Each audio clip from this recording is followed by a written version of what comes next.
I really know my mind. I could never let you go.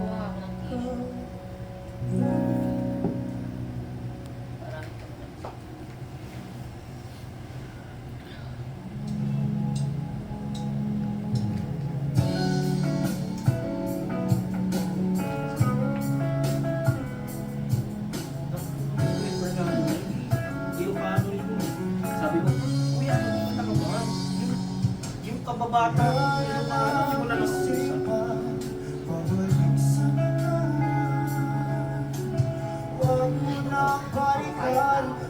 Sus, hindi naman.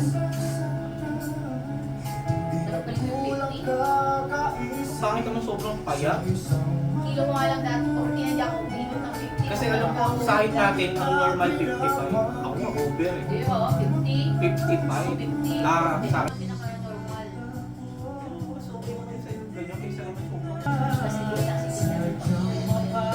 Mas tatangkad pag pumayat. Pero pag sobrang Ako pinapalit ko yung mukha ko, kaptan ako.